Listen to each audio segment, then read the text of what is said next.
Assalamualaikum warahmatullahi wabarakatuh. Perkenalkan, nama saya Siti Mu'alimah, Prodi PAI kelas 1C. Di sini saya akan menyelesaikan tugas yang diberikan oleh Bapak Fikri Farihin, yang mana selaku dosen pengampu Aswaja. Di sini saya akan menjelaskan tentang tradisi Islam dan dalil-dalilnya. Yang pertama, aktualisasi bid'ah hasanah dalam perspektif Al-Quran dan hadis.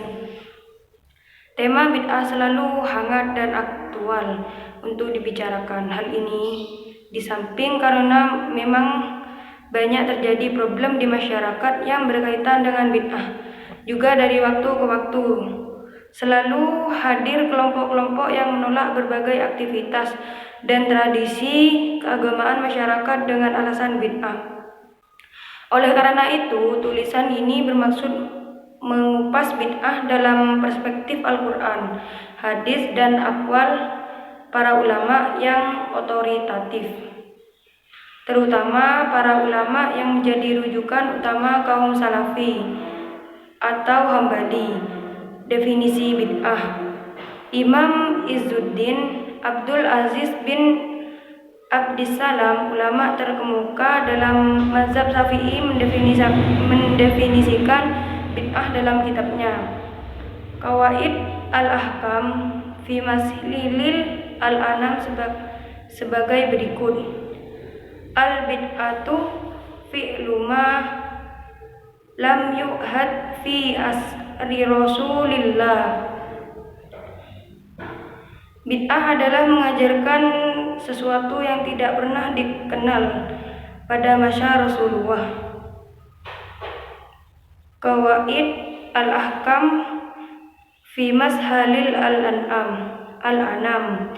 Definisi serupa juga dikemukakan oleh Al-Imam Muhyiddin Abu Zakaria Yahya bin Sharaf An-Nawawi, hafidz dan faqih dalam mazhab Syafi'i. Beliau berkata, hiya ihdasu ma lam yakun fi ahdi Rasulillah, yang artinya bid'ah adalah mengerjakan suatu yang baru yang belum ada pada masa Rasulullah. Al-Imam An-Nawawi Tazib al-Asma wa al-Luhad. Dan yang selanjutnya, pembagian bid'ah. Secara garis besar, para ulama membagi bid'ah menjadi dua, yaitu bid'ah hasanah, bid'ah yang baik, dan bid'ah manzumah atau bid'ah yang tercela. Dalam hal ini, Imam Abu Abdillah Muhammad bin Idris Syafi'i, mujtahid besar dan pendiri mazhab Syafi'i yang diikuti oleh mayoritas Ahlussunnah wal Jamaah dunia, berkata, yang artinya bid'ah mudassat ada dua macam. Pertama, sesuatu yang baru yang menyalahi Al-Quran atau sunnah atau ijma', dan itu disebut bid'ah dalalah atau tersesat. Kedua, sesuatu yang baru dalam kebaikan yang tidak menyalahi Al-Quran, sunnah, dan ijma', dan itu disebut bid'ah yang tidak tercela. Al-Baihaqi Manaqib Al-Syafi'i. Al-Imam Al-Nawawi juga membagi bid'ah pada dua bagian. Ketika membicarakan masalah bid'ah dalam kitabnya Tahzib al-Asma wa al-Lughah, beliau mengatakan, hiya ayyil bid'atu munqasimatun ila hasanatin wa qabihat, yaitu artinya bid'ah terbagi menjadi dua, bid'ah hasanah baik dan bid'ah qabi'ah buruk. Al-Imam An-Nawawi Tahzib al-Asma wa al-Lughah. Dan yang selanjutnya menjelaskan tentang kelompok anti bid'ah hasanah dan dalilnya. Sebelum pemaparan dalil-dalil bid'ah hasanah, perlu disebutkan di sini hadis yang dijadikan sebagian kalangan untuk menolak adanya bid'ah hasanah. Hadis tersebut berbunyi, An Jabir bin Abdillah qala Rasulullah sallallahu alaihi wasallam, inna khairal hadisi kitabullah wa khairal huda Muhammadin wa sarrul umuri muhdatsatuha wa kullu bid'atin dhalalah.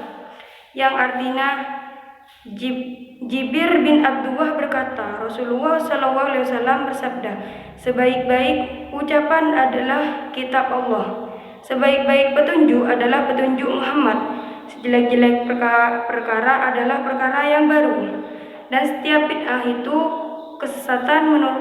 Menurut kelompok ini, hadis di atas sangat tegas mengatakan bahwa semua bid'ah itu adalah kesesatan. Dalam hal ini, seorang ulama Wahabi kontemporer bernama Syekh Muhammad bin Shalih Al-Utsmani berkata dalam kitab Al-Ibba fi Kamal Al-Syari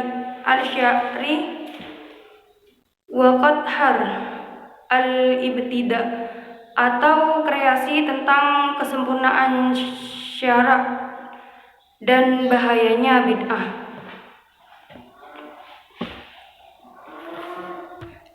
Dan yang selanjutnya menjelaskan tentang bid'ah hasanah pada masa Rasulullah. Yang pertama, hadis Sayyidina Mu'adz bin Jabal an Abdurrahmani Abi Laila qala kana an-nasu ala ahdi Rasulillah sallallahu alaihi wasallam idza jaa ar-rajulu wa qad fatahu say'um minas sholati asara ilaihi hinnasa fa sallama fatahu summa dakhala fis sholati summa jaa yawman Mu'adz nu jabalin fa asaru ilaihi fadakhala walam yang tarir ma qalu falamma sallan nabi sallallahu alaihi wasallam dakaru lahu dzalika faqala lahum nabi sallallahu alaihi wasallam sanna lakum Mu'adun. Wa fi riwayati Sayyidina Muhammad Jabali innahu qad sanna lakum Mu'adun fahakadza fasna'u, yang artinya Abdurrahman bin Abi Laili berkata, pada masa Rasulullah SAW, bila seorang datang terlambat beberapa rakaat mengikuti sholat berjamaah, maka orang-orang yang lebih dulu datang akan memberi isyarat kepadanya tentang rakaat yang telah dijalani, sehingga orang itu akan mengerjakan rakaat yang tertinggal itu terlebih dahulu, kemudian masuk ke dalam sholat berjamaah bersama mereka. Pada suatu hari, Mu'adz bin Jabal datang terlambat, lalu orang-orang mengisyaratkan kepadanya tentang jumlah rakaat sholat yang telah dilaksanakan. Akan tetapi Mu'adz langsung masuk dalam sholat berjamaah dan tidak menghiraukan isyarat mereka. Namun setelah Rasulullah SAW selesai sholat, maka Mu'adz segera mengganti rakaat yang tertinggal itu. Ternyata setelah Rasulullah selesai sholat, mereka melaporkan perbuatan Mu'adz bin Jabal yang berbeda dengan kebiasaan mereka. Lalu beliau menjawab, Mu'adz telah memulai cara yang baik buat sholat kalian. Dalam riwayat Mu'adz bin Jabal, beliau bersabda, Mu'adz telah memulai cara yang baik buat sholat kalian. Begitulah cara sholat yang harus kalian kerjakan. Hadis riwayat Al-Imam Ahmad, Abu Daud, Ibnu Abi Syaibah dan lain-lain. Hadis ini dinilai sahih oleh Al-Hafiz Ibnu Daqiq Al-Id dan Al-Hafiz Ibnu Hamzah Al-Andalusi. Hadis ini menunjukkan bolehnya membuat perkara baru dalam ibadah seperti sholat atau lainnya apabila sesuai dengan tuntutan syarak. Dalam hadis ini Nabi SAW tidak menegur Mu'adz dan tidak perlu berkata, "Mengapa kamu membuat cara baru dalam sholat sebelum bertanya kepadaku?" Bahkan beliau membenarkan karena perbuatan Mu'adz sesuai dengan kaidah berjamaah, yaitu makmum harus mengikuti imam. Dan yang kedua, hadis Sayyidina Bilal, yang artinya Abu Hurairah meriwayatkan bahwa Nabi SAW bertanya kepada Bilal ketika sholat fajar, "Hai Bilal, kebaikan apa yang paling engkau harapkan pahalanya dalam Islam? Karena aku telah mendengar suara kedua sandalmu di surga." Ia menjawab, "Kebaikan yang paling aku harapkan pahalanya adalah aku belum pernah berwudu, baik siang maupun malam, kecuali aku melanjutkannya dengan sholat sunat 2 rakaat yang aku tentukan waktunya." Dalam riwayat lain, beliau SAW berkata kepada Bilal, "Dengan apa kamu mendahului ke surga?" Ia menjawab, "Aku belum pernah azan, kecuali aku sholat sunnah 2 rakaat setelahnya. Dan aku belum pernah hadas, kecuali aku berwudu setelahnya. Dan harus aku teruskan dengan sholat sunat 2 rakaat karena Allah." Nabi SAW berkata, "Dengan 2 kebaikan itu, kamu meraih derajat itu." Hadis riwayat Al-Bukhari dan Muslim. Dan yang ketiga, hadis Ibnu Abbas,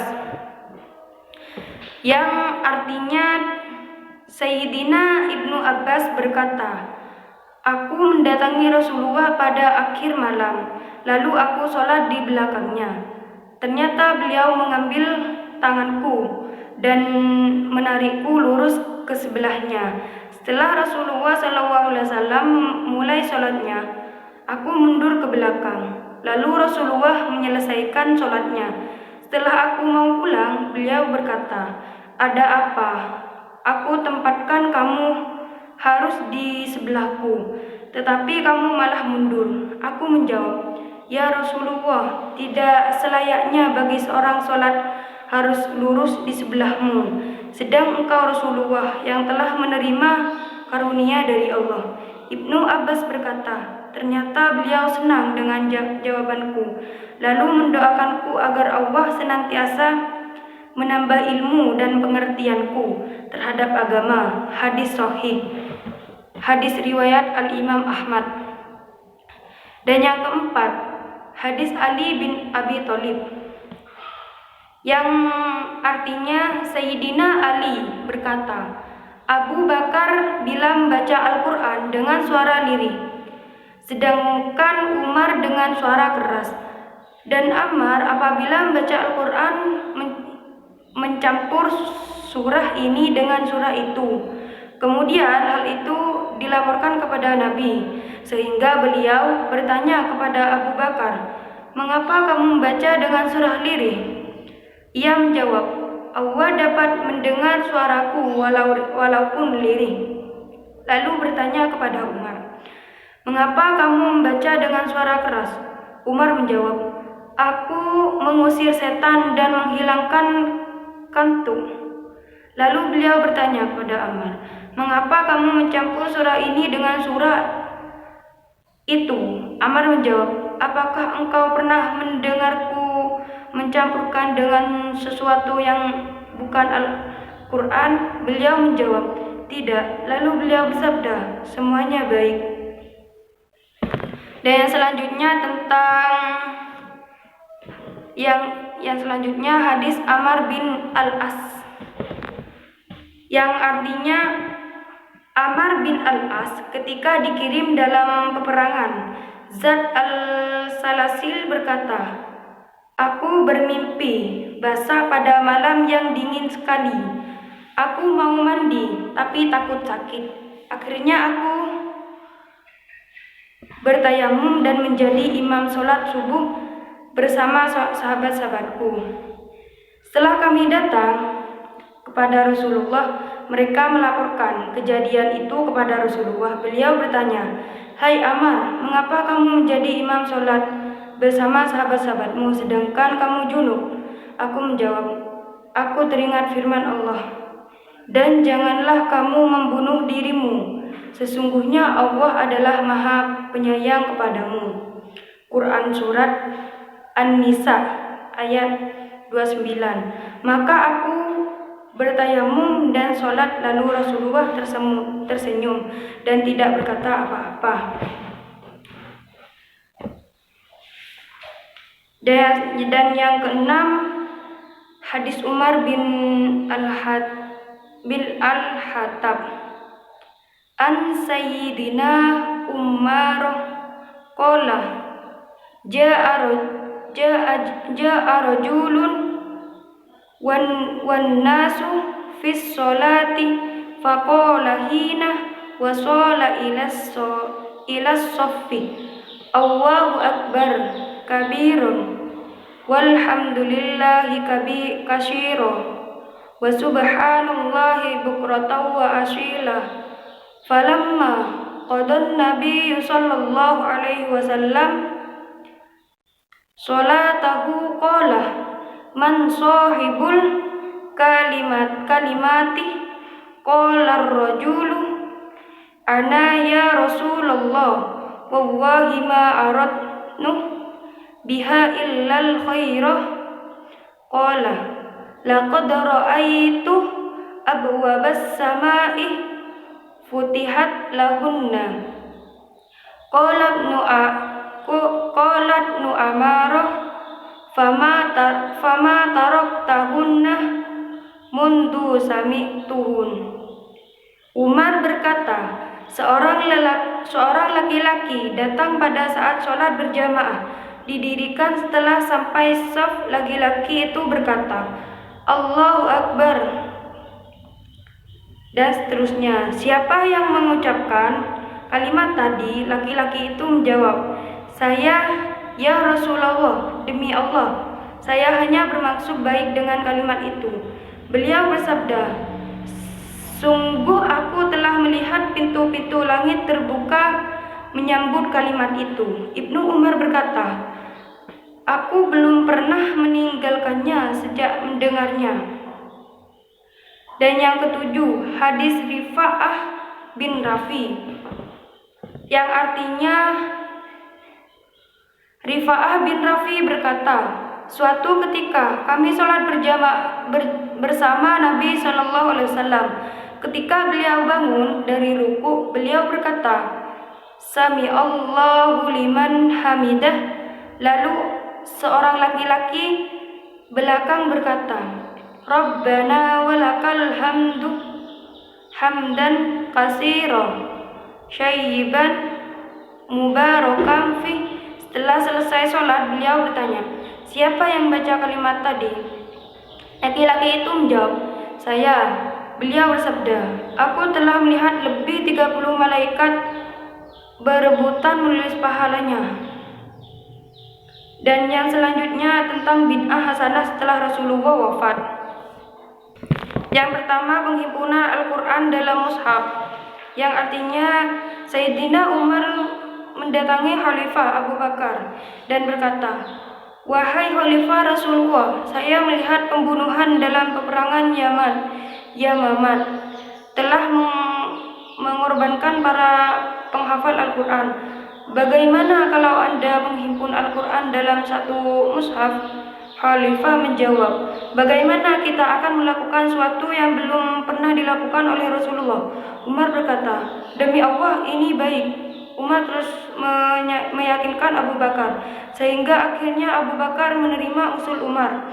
Kemudian keduanya menerima Zaid bin Sabit dan menyampaikan tentang rencana mereka kepada Zaid. Ia menjawab, bagaimana kalian akan melakukan sesuatu yang belum pernah dilakukan oleh Rasulullah? Keduanya menjawab, "Demi Allah, tidak baik." Keduanya terus meyakinkan Zaid hingga akhirnya Allah melapangkan dada Zaid sebagaimana telah melapangkan dada Abu Bakar dan Umar dalam rencana ini. Dan yang kedua, sholat tarawih. Yang artinya Abdurrahman bin Abdul Al-Qari berkata, suatu malam di bulan Ramadan, aku pergi ke masjid bersama Umar bin Al-Khattab. Ternyata orang-orang di masjid berpencar-pencar dalam sekian kelompok. Ada yang sholat sendirian, ada juga yang sholat menjadi imam beberapa orang. Lalu Umar berkata, aku berpendapat, andaikan mereka aku kumpulkan dalam satu imam, tentu akan lebih baik. Lalu beliau mengumpulkan mereka pada Ubay bin Ka'ab. Malam berikutnya, aku ke masjid lagi bersama Umar Al-Khattab, dan mereka melaksanakan sholat bermakmum pada seorang imam. Menyaksikan hal itu, Umar berkata, sebaik-baik bid'ah adalah ini, tetapi menunaikan sholat di akhir malam lebih baik daripada di awal malam. Pada waktu itu, orang-orang menunaikan tarawih di awal malam. Rasulullah SAW tidak pernah menganjurkan sholat tarawih secara berjamaah. Beliau hanya melakukan beberapa malam, kemudian meninggalkannya. Beliau tidak pernah pula melakukan secara rutin tiap malam, tidak pula mengumpulkan mereka untuk melakukannya. Demikian pula pada masa Khalifah Abu Bakar, kemudian Umar mengumpulkan mereka untuk melakukan sholat tarawih pada seorang imam dan menganjurkan mereka untuk melakukannya. Apa yang beliau lakukan ini tergolong bid'ah, tetapi bid'ah hasanah. Karena itu beliau mengatakan sebaik-baik bid'ah adalah ini. Pada hakikatnya, apa yang beliau lakukan ini termasuk sunnah. Karena Rasulullah telah bersabda, qala Rasulullah sallallahu alaihi wasallam, fa'alaikum bisunnati wa sunnatil khulafa'i ir-rasyidinal mahdiin. Rasulullah SAW bersabda, berpeganganlah dengan sunnahku dan sunnah khulafaur rasyidin yang beroleh petunjuk. Dan yang ketiga, azan Jumat. Wa anis sa'ibib ni Yazidah qala kana nida'u yaumal jumu'ati awwalahu idza khalasal imamu alal mimbari ala ahdin nabiyyi sallallahu alaihi wasallam wa Abi Bakrin wa Umarun radhiyallahu anhuma falamma kana Utsmanu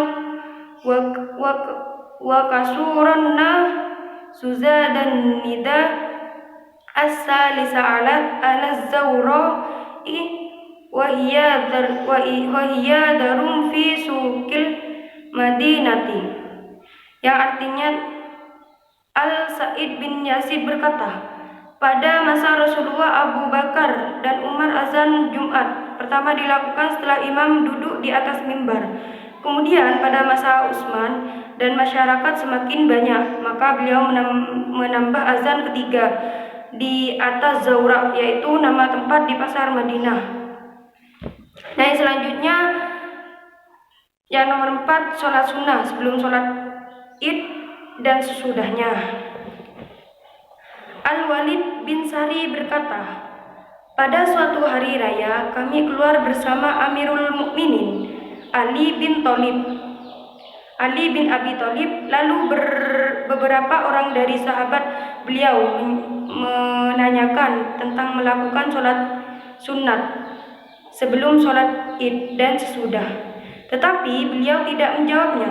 Lalu datang lagi beberapa orang yang menanyakan hal yang sama pada beliau, dan beliau pun tidak menjawabnya. Setelah kami tiba tiba di tempat sholat, beliau menjadi imam sholat dan bertakbir 7 kali dan 5 kali. Kemudian diteruskan dengan khutbah. Setelah turun dari mimbar, beliau menaiki kendaraannya. Kemudian mereka bertanya, "Hai Amirul Mukminin, mereka melakukan sholat sunnah sesudah sholat id." Beliau menjawab, "Apa yang akan aku lakukan? Kalian bertanya kepadaku tentang sunnah. Sungguhnya Nabi SAW belum pernah melakukan sholat sunnah sebelum sholat id dan sesudahnya. Tetapi siapa yang mau melakukan, lakukanlah. Dan siapa yang mau meninggalkan, tinggalkanlah. Aku tidak akan menghalangi orang yang mau sholat, agar tidak termasuk orang yang melarang seorang hamba ketika dia mengerjakan sholat." Dan yang kelima, hadis talbiyah.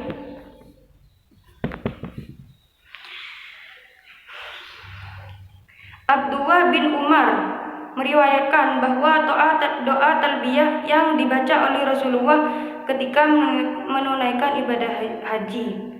Labbaik Allahumma labbaik, labbaik la syarika lah, labbaik innal hamda wan ni'mata laka wal mulka la syarikalah. Tetapi Abdullah bin Umar sendiri menambahkan doa talbiyah tersebut. Labbaik Allahumma labbaik wa sa'daika wal khairu biyadaika, labbaika warrawba'u ilaika wal amalu. Hadis tentang doa talbiyah Nabi dan tambahan Ibnu Umar ini diriwayatkan oleh Al-Bukhari, Muslim, Abu Daud dan lain-lain. Menurut Ibnu Umar, Sayyidina Umar juga melakukan tambahan dengan kalimat yang sama sebagaimana diriwayatkan oleh Muslim. Bahkan dalam riwayat Ibnu Abi Syaibah dalam Al-Mushaf, Sayyidina Umar membaca talbiyah Nabi dengan kalimat labbaik marghubun ilaika dan na'ma wal fadlil hasani. Dalam riwayat Abu Daud dengan sanad yang sahih Ahmad dan Ibnu Huzaimah, sebagaimana sahabat menambahkan baca talbiyahnya dengan kalimat dal ma'ariji. Al-Imam Al-Hafidh Ibnu Hajar Al-Asqalani dalam Al-Mathalib Al-Aliyah meriwayatkan bahwa Sayyidina Anas bin Malik dalam talbiyahnya menambahkan kalimat labbaika haqqan haqqan ta'abun dan wariqon. Dan yang keenam, redaksi salawat Nabi. Syekh Ibnu Qayyim Al-Jauziyah, murid terdekat Syekh Ibnu Taimiyah dan salah satu ulama otoritatif di kalangan kaum Wahabi. Dan yang selanjutnya, bid'ah hasanah setelah generasi sahabat. Setelah generasi sahabat punah, dari waktu ke waktu kaum muslimin juga masih melakukan kreasi-kreasi yang diperlukan dan dibutuhkan oleh umat sesuai dengan perkembangan zaman yang harus diikuti dengan kecekatan dalam bertindak. Beberapa kreasi kaum muslimin setelah generasi sahabat dan kemudian diakui sebagai bid'ah hasanah adalah seperti berikut. Yang pertama, pemberian titik dalam penulisan mushaf. Pada masa Rasulullah, penulis mushaf Al-Quran yang dilakukan oleh para sahabat tanpa pemberian titik terhadap huruf-hurufnya seperti ba, ta, dan lain-lainnya. Bahkan ketika Khalifah Utsman menyalin mushaf menjadi 6 salinan, yang 5 salinan dikirimnya ke berbagai kota negara Islam seperti Basrah, Mekah, dan lain-lain, dan 1 salinan untuk beliau pribadi, dan rangka penyatuan bacaan kaum muslimin yang dihukumi bid'ah hasanah wajib oleh seluruh ulama juga tanpa pemberian titik terhadap huruf-hurufnya. Pemberian titik yang mushaf Al-Quran baru dimulai oleh seorang ulama tabi'i, Yahya bin Ya'mur. Wafat beliau tahun 100 Hijriah. Al-Imam Ibnu Abi Daud Al-Sijistani meriwayatkan, Anharu nabani Musa qala awwaluman naqatal masahifah Yahya bin Ya'mur. Pada mushaf adalah Yahya bin Ya'mur. Al-Imam Ibnu Abi Daud Al-Sijistani Al-Mushahif halaman 158. Yang kedua, penulisan ketika menulis nama Nabi. Di antara bid'ah hasanah yang disepakati oleh kaum muslimin, bahkan kelompok yang tidak mengetahui bid'ah hasanah, adalah penulisan sallallahu alaihi wasallam. Ketika menulis nama Nabi sallallahu alaihi wasallam dalam kitab-kitab yang surat menyurat, hal ini belum pernah dilakukan pada masa Nabi dalam surat yang beliau kirimkan kepada para raja, kepada suku Arab. Dan yang keempat, perkembangan ilmu hadis. Yang ketiga, perkembangan ilmu hadis. Dan yang keempat, bid'ah hasanah Al-Imam Ahmad bin Hanbal. Dan yang selanjutnya menjelaskan tentang membedah tradisi. Yang pertama, makna sebuah tradisi. Tradisi adalah sesuatu yang terjadi berulang-ulang dengan disengaja dan bukan terjadi secara kebetulan. Dalam hal ini, Syekh Salih bin Ghanim Al-Sadal, ulama dari Saudi Arabia, berkata, dalam kitab Durar Al-Hukam, Syekh Menjallat Al-Ahkam Al-Adiyah berkata, adat tradisi adalah suatu yang menjadi keputusan pikiran yang banyak orang dan diterima oleh orang-orang yang memiliki karakter yang normal. Dan yang kedua, hukum melarang tradisi masyarakat. Melanggar tradisi masyarakat adalah hal yang tidak baik selama tradisi tersebut tidak diharamkan oleh agama. Dan yang ketiga, tentang tradisi ngapati, mitoni, dan tingkepan. Ngapati atau ngupati adalah ucapan selamatan ketika kehamilan menginjak pada usia 4 bulan, sedangkan mitoni atau tingkepan yang disebut tentang milet kandung adalah ucapan selamatan ketika kandungan berusia 7 bulan. Ucapan selamatan tersebut dilakukan dengan tujuan agar janin yang ada dalam kandungan nantinya lahir dalam keadaan sehat walafiat serta menjadi anak yang soleh. Dan yang keempat, mengiringi jenazah dengan bacaan tahlil. Mengiringi jenazah dengan bacaan tahlil adalah boleh. Bahkan ada riwayat yang menyebutkan bahwa hal tersebut dilakukan oleh Rasulullah. Bersabda hadis berikut, yang artinya Ibnu Umar berkata, tidak pernah terdengar dari Rasulullah ketika mengantarkan jenazah kecuali ucapan La ilaha illallah pada waktu berangkat pada pulangnya. Dan yang kelima, hukum melakukan talqin mayit. Seperti dijelaskan oleh Kiai Haji Muhyiddin Abdus Somad dalam Hujjat NU, terdapat 2 jenis talqin yang dianjurkan dalam Islam, yaitu talqin saat sekarat al-maut dan talqin saat pemakaian jenazah. Penjelasan dan dalil masing-masing jenis talqin tersebut adalah sebagai berikut. Yang pertama, talqin saat sekaratul maut, yaitu mentalqin orang yang akan meninggalkan dunia sebelum nafasnya sampai di tenggorokan, dan hal itu disunahkan berdasarkan hadis yang terdapat dalam Sahih Muslim, yaitu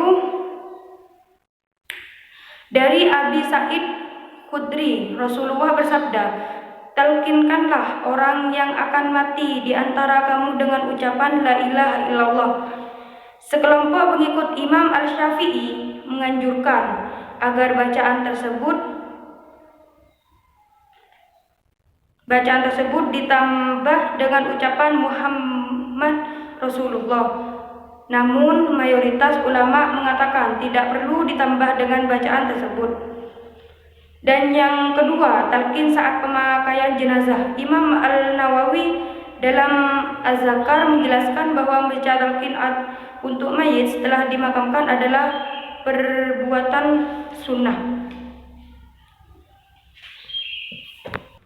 Dan yang keenam, hukum selamatan 7 hari kematian. Di kalangan masyarakat kita ada tradisi, ketika ada orang meninggal, maka pihak keluarga mengadakan selamatan selama 7 hari yang dihadiri para tetangga, kerabat, dan handai taulan dengan ritual bacaan tahlil yang pahalanya dihadiahkan kepada orang yang meninggal itu. Selamatan tersebut dilakukan pula pada yang meninggal itu selama tersebut pula ke 40, 100, dan 1000 harinya. Lalu diadakan setiap tahunnya yang diistilahkan dengan haul. Berkaitan dengan tradisi selamatan selama 7 hari, ada asar riwayat dari ulama salaf berikut. An Sufyanah qala Tawusu innil mauta yuftanuna fi kuburihim sab'an fakanu yastahibbuna an yut'amah anhum tilkal ayyam. Dari Sufyan berkata, Imam Tawasul berkata, sesungguhnya orang yang meninggal akan diuji di dalam kubur selama 7 hari. Oleh karena itu, mereka kaum salaf menganjurkan berdasarkan makanan untuk keluarga yang meninggal selama 7 hari tersebut. Syekh Nawawi Al-Bantani, seorang ulama mutafakhirin, menjelaskan penentuan sedekah melalui tradisi tahlil pada hari-hari tertentu itu merupakan kebiasaan masyarakat. Al-Aqdah difatwakan oleh Sayyidina Ahmad Dahlan, sesungguhnya telah berlaku di masyarakat adanya kebiasaan bersedekah untuk mayit pada hari ketiga dari kematian, hari ke-7, 20, dan ketiga genap 40 hari serta 100 hari. Setelah itu dilakukan setiap tahun pada hari kematiannya, sebagaimana disampaikan oleh Syekh kita Yusuf Al-Sunbulawini. Bahkan menyiapkan asar Imam Tawus yang diriwayatkan dari Sufyan tersebut di atas. Imam Ahmad bin Hambal dalam kitab Al-Zul menyatakan bahwa berdasarkan selama 7 hari itu adalah perbuatan sunnah. Lebih jauh, Imam Al-Suyuti menilai hal tersebut merupakan perbuatan sunnah yang telah dilakukan secara turun-temurun semenjak masa sahabat. Dan yang ketujuh, jamuan makan kepada para pentakziah. Dalam masyarakat kita ada tradisi, ketika ada meninggal maka pihak keluarga menyiapkan hidangan makanan yang disuguhkan kepada orang bertakziah. Dan yang kedelapan, tahlil fidah atau tebusan. Ada tradisi di sebagai masyarakat kita, ketika ada keluarga meninggal dunia maka dibacalah tahlil la ilaha illallah sebanyak 70 kali, 7.000 kali, dan pahalanya dihadiahkan kepada mayit agar terbebas dari siksa neraka. Yang ke-9, membaca Al-Quran di kuburan. Seringkali kita jumpai kaum muslimin berziarah ke makam para wali maupun makam orang tua, lalu membaca Al-Quran di sisi makam yang dimaksud. Dan yang ke-10, zikir bersama dan mengeraskan suara. Ada sebuah tradisi di tengah-tengah masyarakat kita. Apabila berzikir, baik selesai sholat maupun dalam acara ritual tahlilan dan lain-lain, dilakukan secara bersama-sama dan mengeraskan suara. Hal tersebut tidak mengurangi pahala zikir, bahkan dianjurkan untuk dilakukan dan terus ditradisikan. Dan yang 11, tradisi tahlilan. Berkumpul untuk melakukan tahlilan merupakan tradisi yang telah diamalkan secara turun-temurun oleh mayoritas umat Islam Indonesia. Meskipun format acara tidak diajarkan secara langsung oleh Rasulullah, namun kegiatan tersebut dibolehkan karena tidak satupun unsur-unsur yang terdapat di dalamnya bertentangan dengan ajaran Islam. Misalnya pembacaan surat Yasin, tahlil, tahmid, tasbih, dan semacamnya. Oleh karena itu, pelaksanaan tahlilan secara esensial merupakan perwujudan dari tuntunan Rasulullah. Dan yang ke-12, tradisi yasinan. Tradisi yasinan adalah membaca surat Yasin secara bersama-sama, baik membacanya secara sendiri-sendiri di tempat yang sama atau membacanya dengan dipimpin oleh seorang pemandu. Biasanya tradisi yasinan dilakukan setiap malam Jumat. Ada juga yang melakukannya setiap malam Ahad, tergantung kesepakatan anggota kelompok yasinan masing-masing. Dan yang ke-13, tradisi Maulid Nabi. Setiap bulan Rabiul Awal tiba, mayoritas kaum muslimin di berbagai belahan dunia mengadakan ucapan perayaan Maulid Nabi. Dalam acara tersebut biasanya dibacakan sirah dan biografi kehidupan Nabi Muhammad mulai kelahiran hingga wafatnya. Nah, yang ke-14, tradisi manakiban dan haul. Manakiban dan haul adalah upacara pembacaan biografi dan keutamaan para wali Allah yang menjadi panutan umat. Dalam acara tersebut juga diselingi dengan pembacaan Al-Fatihah, ayat-ayat Al-Quran, dan aneka zikir lainnya. Lalu pahalanya dihadiahkan pada wali yang bersangkutan. Di sebagian daerah di Pulau Jawa banyak yang mengadakan manakiban Syekh Abdul Qadir Al-Jailani, pendiri tarekat Qadiriyah. Dan yang ke-15, tradisi bulan Syuro.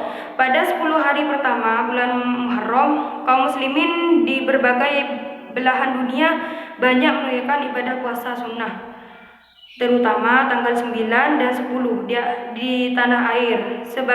Sebagian besar kaum muslimin mengadakan aneka ragam tradisi berkaitan dengan hari Asyura, tanggal 10 bulan Muharram, atau yang dikenal dengan nama bulan Syuro, bulan Sorah. Al-Imam Al-Hafidh Ibnu Al-Jauzi Al-Hambali menjelaskan 15 macam kebaikan yang dianjurkan dilakukan pada hari Asyura. Yang pertama, bersedekah kepada fakir miskin. Yang kedua, mengusap kepala anak yatim. Yang ketiga, memberi buka orang yang berpuasa. Yang keempat, menyiramkan air. Yang kelima, mengunjungi saudara seagama. Yang keenam, mandi. Yang ketujuh, menjenguk orang sakit. Yang kedelapan, memulihkan dan berbakti kepada kedua orang tua. Yang 9, menahan amarah dan emosi. Yang 10, memaafkan orang yang berbuat aniaya pada hari Asyura. Yang 11, memperbanyak ibadah sholat, doa dan istighfar. Yang 12, memperbanyak zikir kepada Allah. Yang ke-13, menyingkirkan apa saja yang mengganggu orang di jalan. 14, berjabatan tangan dengan orang yang dijumpainya. Yang 15, memperbanyak membaca surat Al-Ikhlas sampai 1000 kali. Dan yang ke-16, tentang tradisi bulan Sya'ban, ruahan dan nyadran. Bulan Sya'ban adalah bulan istimewa.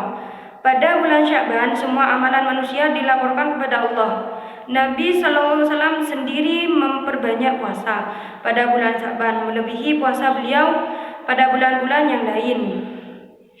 Berkaitan dengan keutamaan bulan Sya'ban ini, Al-Imam Ibnu Rajab Al-Hambali, murid terkemuka Syekh Ibnu Qayyim Al-Jauziyah, berkata dalam kitab Latif Al-Ma'rif, Al-Imam Ahmad dan An-Nasai meriwayatkan dari hadis Usamah bin Zaid yang berkata, Rasulullah SAW terkadang berpuasa selama beberapa hari berturut-turut sehingga kami berkata, beliau tidak sarapan pagi, beliau juga sarapan pagi selama beberapa hari sehingga hampir saja beliau tidak berpuasa kecuali 2 hari dari Jumat. Apabila 2 hari itu menjadi bagian puasanya, kalau tidak beliau berpuasa pada hari itu. Nabi SAW tidak berpuasa pada bulan-bulan yang ada seperti puasa beliau pada bulan Sya'ban. Aku berkata pada Nabi, wahai Rasulullah, aku tidak pernah melihatmu berpuasa pada bulan-bulan sebelumnya seperti puasa Anda pada bulan Sya'ban. Nabi menjawab, bulan Sya'ban itu bulan yang dilupakan manusia antara bulan Rajab dan Ramadan. Bulan Sya'ban itu bulan di mana amal manusia diangkat kepada Allah, Tuhan semesta alam. Aku ingin amalku diangkat ketika aku sedang berpuasa. Dan yang 17 menjelaskan tentang istighosah dan tawassul. Istighosah dan tawassul memiliki arti yang sama, yaitu mohon datangnya manfaat atau terhindanya bahaya kepada Allah dengan menyebut nama seorang nabi atau wali karena memuliakan ikram terhadap keduanya.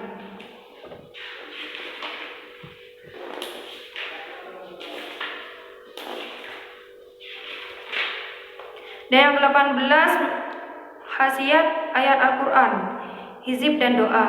Mengamalkan doa-doa hizib dan memakai azimat pada dasarnya tidak lepas dari ikhtiar seorang hamba yang dilakukan dalam bentuk doa kepada Allah.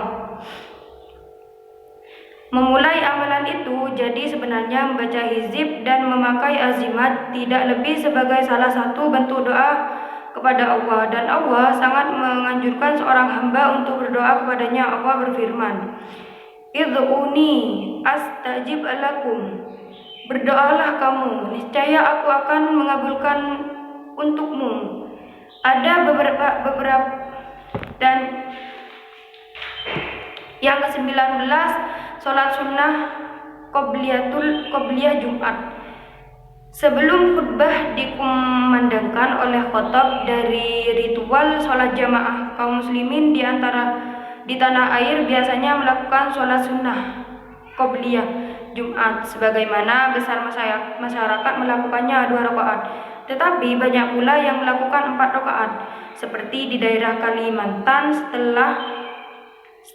Selatan. Hal tersebut dilakukan sesuai dengan pendapat yang ditegaskan oleh Al-Imam An-Nawawi dalam kitab Al-Majmu' Syara' Al-Muhazzab. Dan yang ke-20, ziarah kubur. Apabila kita berkunjung ke makam para wali, misalnya Wali Songo, kita temukan kaum muslimin berbondong-bondong datang melakukan wisata religi dalam tujuan mencari barokah.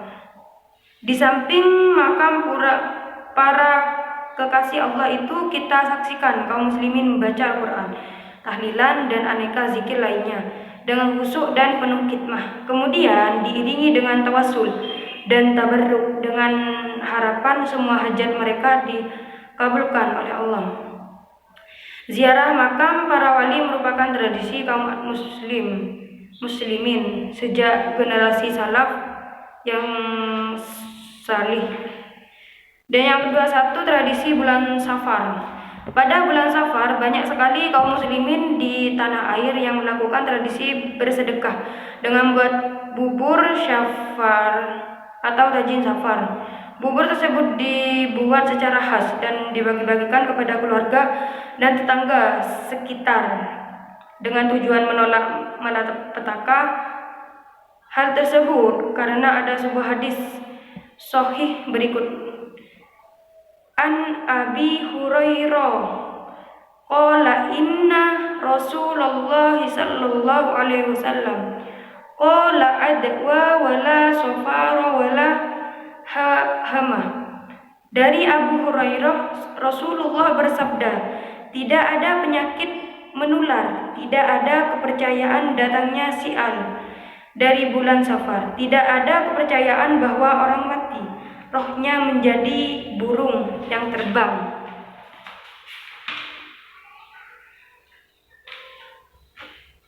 Demikian penjelasan dari saya, kurang lebihnya mohon maaf.